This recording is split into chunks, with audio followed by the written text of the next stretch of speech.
Little योगी। सत्यवादी राजा हरिश्चंद्र की कहानी। महाराजा हरिश्चंद्र भारतवर्ष में बड़े प्रसिद्ध राजा हुए।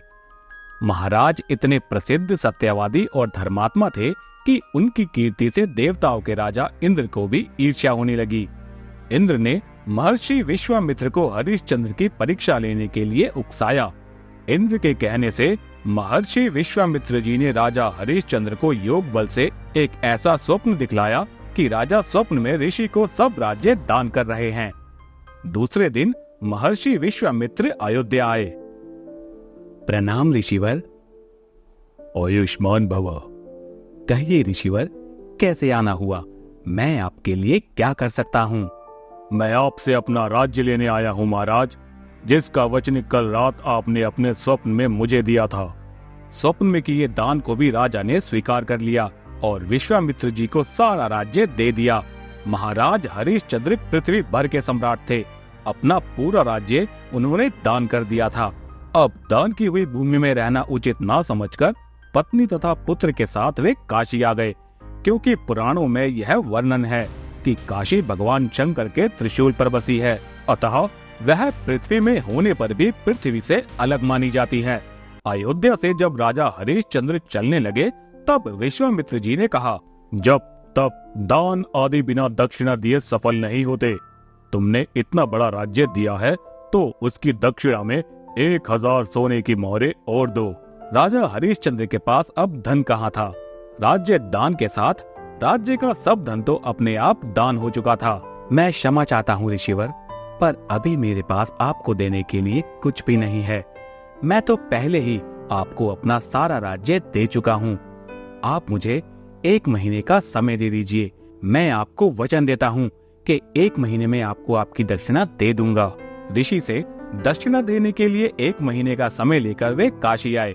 काशी में उन्होंने अपनी पत्नी रानी तारामती को एक ब्राह्मण के हाथ बेच दिया। राजकुमार रोहिताश्व छोटा बालक था। प्रार्थना करने पर ब्राह्मण ने उसे अपनी माता के साथ रहने की आज्ञा दे दी। स्वयं अपने को राजा हरिश्चंद्र ने एक चांडाल के हाथ बेच दिया और इस प्रकार ऋषि विश्वामित्र को 1000 मोहरें दक्षिणा में दी। महारानी तारामती अब ब्राह्मण के घर में दासी का काम करने लगी। चांडाल के सेवक होकर राजा हरिश्चंद्र शमशान घाट की चौकीदारी करने लगे। वहां जो मुर्दे जलाने को लाए जाते उनसे कर लेकर तब उन्हें जलाने देने का काम चांडाल ने उन्हें सौंपा था। एक दिन राजकुमार रोहिताश्व ब्राह्मण की पूजा के लिए फूल चुन रहा था कि उसे सांप ने काट लिया। सांप का विष झटपट फैल गया और रोहिताश्व मरकर भूमि पर गिर पड़ा। उसकी माता महारानी तारामती को ना कोई धीरज बांधने वाला था और ना उनके पुत्र की देह शमशान पहुंचाने वाला था।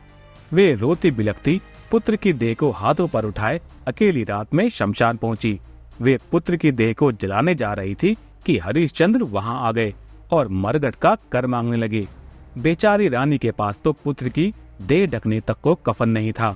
उन्होंने राजा को स्वर से पहचान लिया और गिड़गिड़ाकर कहने लगी, महाराज, यह आपका ही तो पुत्र मरा पड़ा है। राजा हरिश्चंद्र को बड़ा दुख हुआ, किंतु वे अपने धर्म पर स्थिर बने रहे। उन्होंने कहा, रानी रानी, मैं यहाँ चांडाल का सेवक हूँ।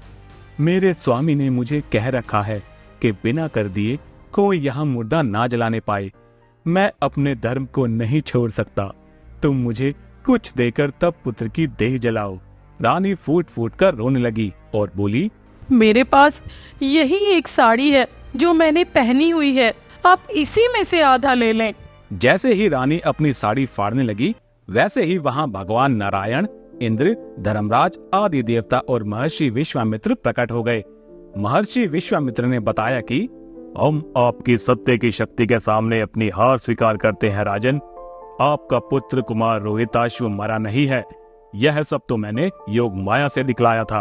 आपको खरीदने वाले चांडाल के रूप में साक्षात धर्मराज थे। हम आपको प्रणाम करते हैं महाराज। आपके जैसा महाराज इस पूरे पृथ्वी पर कहीं नहीं है। सत्य साक्षात नारायण का स्वरूप है। सत्य के प्रभाव से राजा हरिश्चंद्र महारानी तारामती के साथ भगवान के धाम को चले गए। महर्षि विश्वामित्र ने राजकुमार रोहिताश्व को अयोध्या का राजा बना दिया।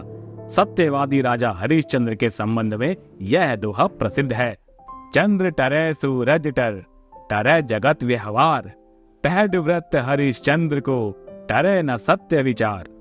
आपको हमारी कहानी कैसी लगी? कमेंट्स में जरूर बताएं और हमारे चैनल को सब्सक्राइब करना ना भूलें।